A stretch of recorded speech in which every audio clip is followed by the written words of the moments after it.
আমাদের দয়ায় ওরা বেঁচে আছে। ইউনূস নিজে একটা চোর, জেল খেটেছে। তার থেকে কি আর আশা করা যায়? সরকার নেই, কিছু চ্যাংড়া ছেলে এবং দুষ্কৃতী দাপিয়ে বেড়াচ্ছে। দুর্ভাগ্য এটা। বাংলাদেশের ভবিষ্যৎ খুবই অন্ধকারের দিকে যাচ্ছে। বাংলাদেশে যুদ্ধ করার ওদের ক্ষমতাই নেই।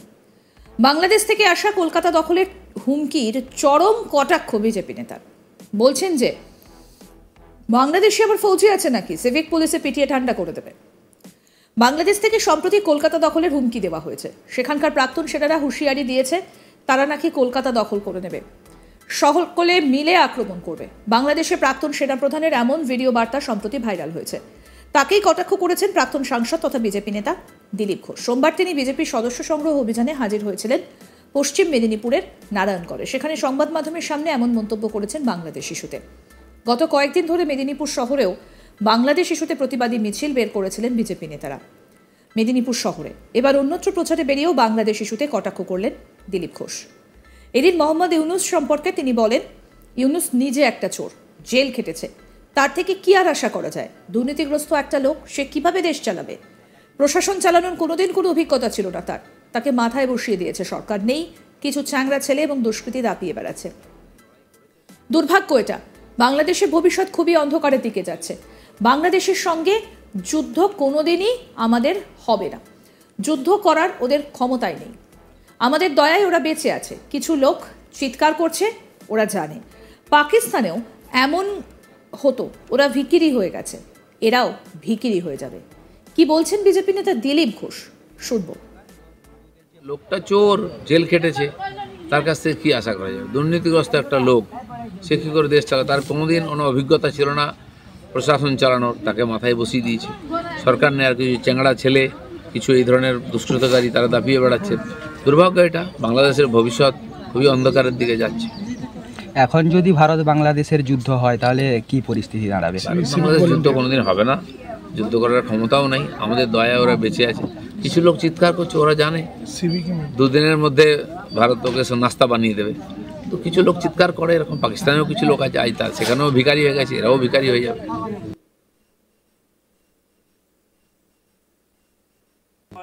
একই সঙ্গে তিনি বাংলাদেশকে কটাক্ষ করে বলেন, বাংলাদেশে আবার ফৌজি আছেন কি? ওরা কোনোদিন লড়াই করেছে? বাংলাদেশে ফৌজি আছে সেটা কেউ জানে? তারা কোনো যুদ্ধই করলো না, তারা আবার ভারত দখল করে নেবে। তাদের আমরা বাঁচিয়েছিলাম খান সেনার হাত থেকে। কমপক্ষে কৃতজ্ঞতাটা তো থাকা উচিত, না হলে তো আমাদের সিভিক পুলিশে পিটিয়ে ঠান্ডা করে দেবে ওদের। বড় বড় কথা বলছেন ভিখিরির দেশ। তারা জানে না কোথা থেকে কি হয়, কালকে কি খাবে তার ঠিক নেই ওদের। তারা আবার ভারতকে উত্তেজিত করছে। ওখানে কোনো সরকারই নেই, উগ্রপন্থীরা দাপিয়ে বেড়াচ্ছে ওখানে, তারা এটাই করবে। কি বলছেন দিলীপ ঘোষ বিজেপি নেতা, আসুন শোনে। বাংলাদেশে আবার ফৌজি আছে নাকি? তারা কোনোদিন লড়াই করেছে? কোনোদিন বাংলাদেশের ফৌজ আছে কেউ জানে? তারা কোনো যুদ্ধই করলো না, তারা ভারতকে দখল করে নেবে। যাদেরকে আমরা বাঁচিয়েছিলাম খান সেনার হাত থেকে, কমপক্ষে কৃতজ্ঞতা থাকা উচিত তাদের। নাহলে তো আমাদের সিভিক পুলিশই পিটিয়ে ঠান্ডা করে দেবো ওদেরকে এলে। কেন এসব বড় বড় কথা বলছে? ভিখারির দেশ, তারা জানে না কোথার থেকে কী হয়, খেতে কাল কী খাবে ঠিক নেই, তারা ভারতের বিরুদ্ধে যুদ্ধ করছে। ইউনূস সরকার এর আমলে যেভাবে হিন্দু বিরোধী স্লোগান এবং হিন্দুদের যে মন্দির ভাঙার চেষ্টা করছে, ভারত সরকার তাতে কি পদক্ষেপ নেবে? সরকারের সেক্রেটারি গেছেন, ওখানে কথাবার্তা চলছে এটা বন্ধ করার জন্য। আমরা সারা দেশ থেকে প্রতিবাদ করছি। ওখানে কোনো সরকারই নেই, কে বন্ধ করবে? এই গুন্ডারা, উগ্রপন্থীরা দাপিয়ে বেড়াচ্ছে, তারা এটাই করবে। আমাদের প্রতিনিধি শাহজাহান আলী কি প্রতিবেদন তুলে ধরেছেন, শোনাবো এবার। বাংলাদেশ থেকে কলকাতা দখলের হুমকিকে এবার চরমভাবে কটাক্ষ করলেন মেদিনীপুরের প্রাক্তন সাংসদ তথা বিজেপি নেতা দিলীপ ঘোষ। পশ্চিম মেদিনীপুরের একটি বিজেপির সদস্য সংগ্রহ অভিযানে গিয়ে বিভিন্নভাবে কটাক্ষ করলেন। তিনি জানালেন, বাংলাদেশে আবার ফৌজ আছে নাকি? তারা কবে যুদ্ধ করেছিল যে তারা কলকাতা দখল করবে? ভারতের সঙ্গে লড়াই করার যোগ্যতা আছে তাদের? এমন হলে আমাদের এখানকার সিভিক পুলিশই গিয়ে পিটিয়ে ঠান্ডা করে দেবে ওদের। সম্প্রতি বাংলাদেশ থেকে বেশ কিছু ভিডিও বার্তা ভাইরাল হয়েছে, যেখানে সেখানকার স্থানীয় সংবাদ মাধ্যমের সামনে বাংলাদেশের প্রাক্তন সেনারা বিভিন্ন রকম হুঁশিয়ারি দিয়েছেন। সেখানে বলেছেন যে তারা এমন হলে কলকাতা দখল করে নেবে। একত্রিতভাবে সেই সমস্ত বাংলাদেশের সেনারা নাকি যে প্রশিক্ষণ রয়েছে তা নাকি ভারতীয় সেনাদের থেকে অনেক বেশি পারদর্শী এবং তারা নাকি কলকাতা দখল করে নেবে। এমন একাধিক বিতর্কিত এবং হুঁশিয়ারি ভরা বিভিন্ন ভিডিও বার্তা ভাইরাল হয়েছে সোশ্যাল সাইটে। আর তাকে নিয়েই বিভিন্ন রকম কটাক্ষের রোল এই দেশে। বিজেপি সাংসদ দিলীপ ঘোষ এটাকে আরও মজা করে কটাক্ষ করলেন। তিনি বাংলাদেশের সেনাকে সিভিক পুলিশ দিয়ে মোকাবেলা করার কথা বলে দিলেন। অর্থাৎ পশ্চিম মেদিনীপুরে এই একটি বিজেপির সদস্য সংগ্রহ অভিযানে গিয়েছিলেন দিলীপ ঘোষ। সেখানে অন্যান্য ইস্যুর সাথে সাংবাদিকদের সামনে এই ইস্যুতেও মন্তব্য করেছেন। উল্লেখ করা যায়, বাংলাদেশ ইস্যুতে শুধু সারা দেশের সাথে পশ্চিমবঙ্গেও বিভিন্ন রকম পাল্টা জবাব দেওয়ার পরিস্থিতি তৈরি হয়েছে।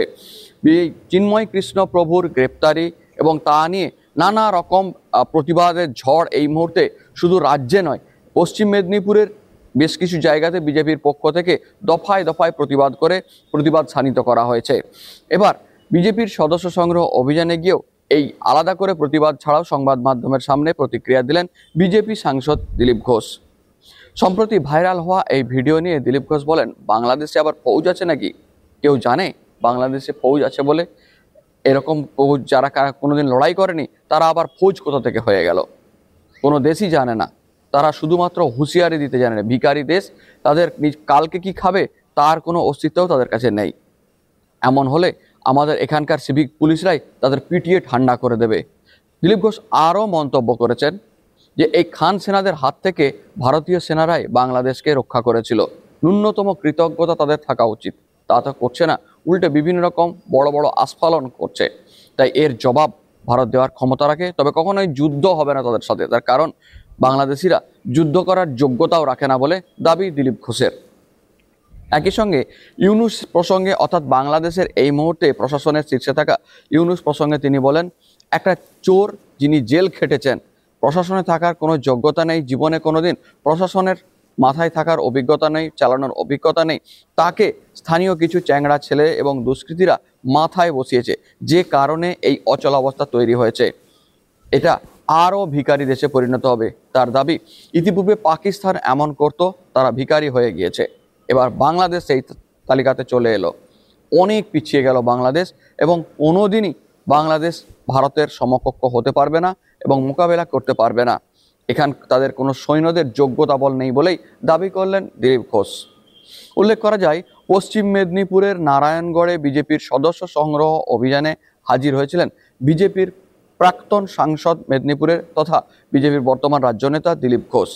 বিভিন্ন জায়গাতে বিজেপি কর্মীদের বিভিন্নভাবে উদ্বুদ্ধ করার চেষ্টা করছিলেন এবং তার সাথে সাথে এই চিন্ময় কৃষ্ণ প্রভুর গ্রেপ্তার নিয়েও বিভিন্ন জায়গায় সরব হয়েছেন, কর্মীদের উজ্জীবিত করেছেন এবং প্রতিবাদে সামিল হওয়ার আহ্বান জানিয়েছেন।